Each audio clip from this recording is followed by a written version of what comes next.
beef up immigration enforcement. Britain's Prime Minister is set to become the first foreign leader to meet with the new U.S. president. We'll preview Theresa May's trip to Washington. And later, more than 1 million people, including a number of celebrities, hit the streets this week to protest the new administration. I'll speak with one actress about why she decided to march against Donald Trump. Hello, and thank you for joining us. I'm Aisha Sasay. Newsroom LA starts right now.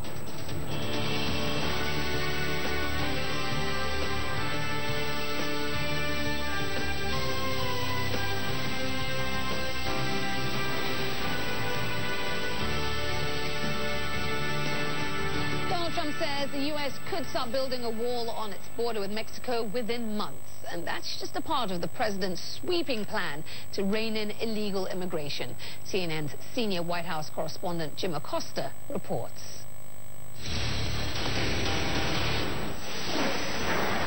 It's a campaign promise, no more. Now it's reality, as President Trump signed an executive order instructing the federal government to start construction of a wall on the U.S.-Mexico border. The Secretary of Homeland Security, working with myself and my staff, will begin immediate construction of a border wall.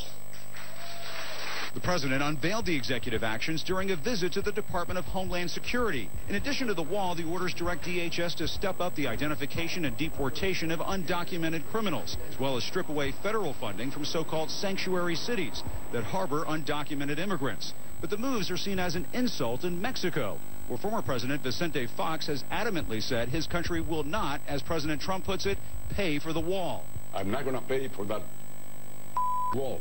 Yes, they will, the president told ABC News, but only as a reimbursement after U.S. taxpayers initially foot the bill. I'm just telling you there will be a payment. It will be in a form, perhaps a complicated form.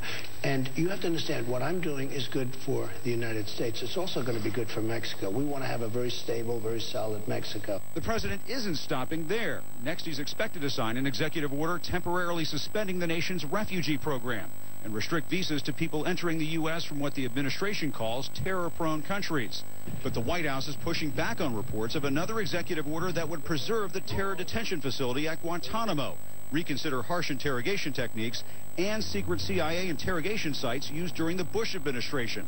It is not a White House document. Even though his new defense secretary, James Mattis, has said such harsh methods don't work, the president told ABC he supports tactics like waterboarding. But I have spoken as recently as 24 hours ago with people at the highest level of intelligence, and I asked them the question, does it work?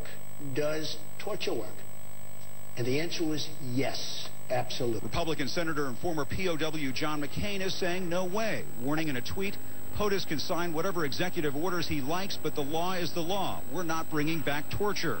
Mr. Trump is also standing his ground when it comes to his false claims of widespread voter fraud in the U.S., tweeting he's asking for a major investigation into voting irregularities he claims cost him the popular vote, a probe the White House suggests could target the nation's biggest states. There's a lot of states that we didn't compete in where that's not necessarily the case. You look at California and New York. Democratic leaders are alarmed. I frankly feel very sad about the president making this claim. I felt sorry for him. I even prayed for him. But then I prayed for the United States of America. And the White House insists the president is determined to intervene in high-crime cities like Chicago, where he tweeted he will send in the feds if street violence there continues. Well, I think what the president is upset about is turning on the television and seeing Americans get killed by shootings, seeing people walking down the street and getting shot down. President Trump was scheduled to meet with Mexican President Enrique Peña Nieto next week. In a video message to Mexicans, Peña Nieto did not scrap the trip, but he emphasized Mexico is not paying for that wall. Jim Acosta, CNN, the White House. Well, joining us here in L.A., Ron Brownstein, CNN's senior political analyst and the senior editor for The Atlantic. Ron, where to start? So much to discuss. Good to see you again, first of all. Good to see you. The president is fixated on these debunked claims of illegally cast ballots. I want you to take a listen to what he said to ABC's David Muir earlier on Wednesday when he was pushed on the fact that these are unfounded, they're unverified, and quite frankly, they're implausible. Implausible. Yes. Take a listen. What you have presented so far has been debunked. It's been called false. Take a look at the Pew reports. I called the author of the Pew report last night, and he told me that they found no evidence of voter fraud. Really? Then why did he write the report? He said no evidence of voter fraud. Then why did he write the report?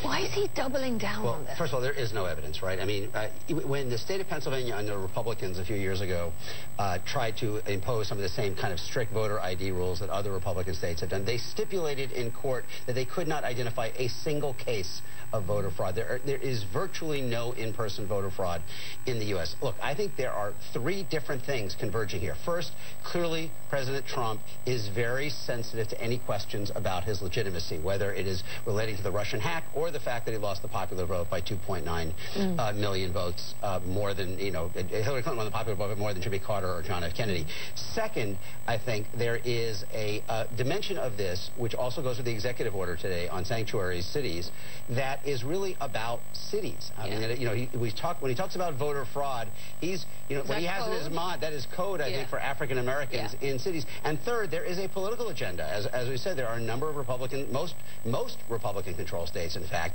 have moved to impose tighter restrictions on voting, higher hurdles with voter ID laws. And I think if he, in fact, goes forward with an investigation, to some extent, it may be an attempt to lay the groundwork for more of that kind of initiative, something that Jeff Sessions, his Attorney General, has supported in the past. Yeah, and that's exactly right. Many people saying, is this about disenfranchisement of minority voters, and is this about voter suppression? Is that the end game here? It could be. I mean, look, and Republicans would argue what we're doing is safeguarding the ballot. In fact, when you look, for example, the court ruling in North Carolina said that their voter protection laws were surgically targeted at reducing African-American turnout. But look, there's the larger dimension here is that Hillary Clinton won 88 of the 100 largest counties in America. The cities, America's cities, are kind of the font of resistance and opposition to Donald Trump, which we saw last Saturday when literally 1 out of every 100 Americans was on the street protesting, almost all, the big majority of them in the biggest cities. If you look at the sanctuary city proposal, if you look at the voter fraud investigation, they both kind of converge at that kind of urban, and what he said about Chicago, about sending in the feds. All of this is about kind of sharpening the conflict between a non-urban Republican coalition and an urban America that is now the backbone of the Democratic coalition. To any of our viewers out there who are maybe still uncertain as to whether there's any kind of basis to what the president had to say, let's play the sound now from the author of the Pew report and listen to what he had to say, the very report that the president is citing. There is absolutely no evidence of voter fraud even approaching that scale. Does voter fraud exist? Yes, it does, in very small numbers. And the election officials around the country are working to investigate and prosecute those dozens of cases that might occur nationwide in an election like this. But 3 to 5 million illegal votes, that would have been discovered not just on Election Day, but well before. Fraudulent registrations, not matching to driver's license numbers and Social Security numbers, flagged for ID under federal law, extra provisional ballots being cast. All of these things we would have seen, and there was zero evidence of that. All right. So, Ron, the end goal, what their objective is unclear, but in an attempt to get there, are they trying to march the U.S. public down the alternative facts route? Is that what's going on? Well, no. Well, look, I think the end goal probably isn't the first goal for Donald Trump. I really do think this is fundamentally about his recoiling at any suggestion that his victory was not legitimate. And I think that he has said from the beginning, I lost the popular vote because there were so many illegal votes cast. I think that is the first. It's more of a personal motivation than a policy or political motivation. But I also think it is about, I mean, there does seem to be offensives on many fronts about delegitimizing any institution that criticizes him. And, one thing to keep in mind in that is not only been Democratic secretaries of state, but Republican secretaries of state in Ohio and Texas and states like that have said there is simply no evidence for anything like what the president is saying. So on the one hand, you have an administration that is moving very aggressively on all sorts of fronts on a policy and showing that they mean to do a lot of what they said. On the other, you have him continue to be embroiled in this endless series of controversies that kind of extend the campaign in a way that I think raises a lot, kind of reinforces reinforces that basic doubt that he faces among so many voters about his temperament. And this question of the investigation that he said that will take place, let's put up the tweets in which he announced that this was going to be happening and share it with our viewers. He said, I'll be asking for a major investigation into voter fraud, including those registered to vote in 2 states, those who are illegal, and even those registered to vote who are dead, and many for a long time. Depending on results, we will strengthen up voting procedures. And that is the end game, right? I mean, that is, you know, as we said, Republican-controlled states have moved to tighten the restrictions on voting. The Obama Justice Department, in many cases, went to court against them. They lost the pre-clearance authority under the Voting Rights Act of 1965 through a decision by the Supreme Court, but they still had the authority to go into court against, and they were part of, for example, the lawsuit that overturned what North Carolina did. Now you could have an administration going in the opposite direction,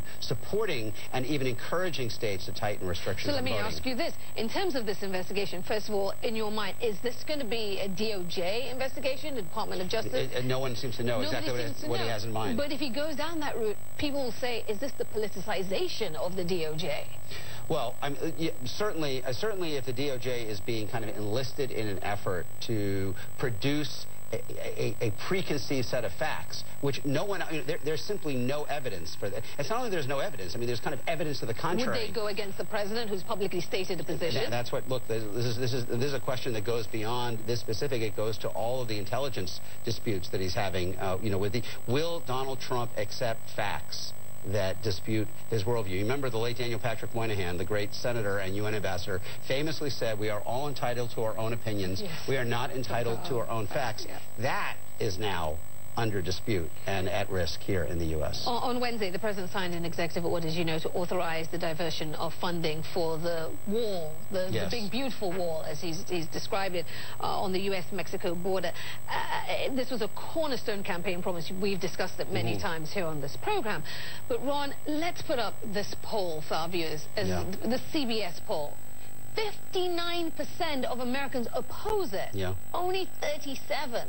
I mean, this is the kind of thing you got to ask, what are the political risks down the road for the president? Look, Trump has been about deepening but not broadening. I mean, we see in this first week an agenda that is very much aimed at the coalition that elected him, that offers very little to those beyond it. In fact, seems to be provoking them, as we saw when roughly over 3 million people demonstrated on Saturday. There's a limit to how far he can go toward building this wall without Congress, I think most people believe. He signed an executive order today. He can move around some money, but the estimates are, this is what, 14, 15, $16 billion. There's not $16 billion sitting around under the couch in the DHS for him to kind of pick out the quarters and build the wall. Anyway. Eventually, Paul Ryan and Mitch McConnell have to provide him the money to build the wall. And even Republicans along the route in Texas, for example, Will Hurd, Republican representative of Texas, have questioned whether this is really an effective and efficient use of money. But again, you know, during the campaign, there were Trump defenders who said the problem with the press was they take him literally but not seriously. His supporters take him seriously but not literally. It turned out taking him literally was pretty good guidance, because in this first week they are moving aggressively on many different fronts to do exactly the things they said they were going to do during the campaign. And after a campaign, as I said, which he won with a very narrow electoral college majority and lost the popular vote, he is pursuing the kind of change that you usually see after a landslide. And it is a formula, I think, for heightened conflict in the months ahead. Just look at, again, tonight, a kind of pop-up protest in Washington Square Park, thousands of people in the street. This is going to be a very contentious time in America. It certainly is. There's so much to discuss, and we're going to keep this conversation going in the next hour. But I've got to ask you very quickly before I let you go, all these executive actions, all of this we've seen, this flurry this week, are we looking at an imperial presidency? Is this the shapings of I was thinking we're looking at a good week for Steve Bannon, who is seeing those kind of populist, nationalist, insular themes on immigration and trade really move to the forefront. I do think Donald Trump is going to push the boundaries of executive authority, and with that fifth vote that they will get at some point on the Supreme Court, they may have a lot of leeway to do that. Ron Brownstein, always providing some great insight. Next on Newsroom LA, an aerial view of the U.S.-Mexico border, where President Trump wants to put a wall through the rugged landscape. And later, a look at the life of trailblazing television star and activist Mary Tyler Moore.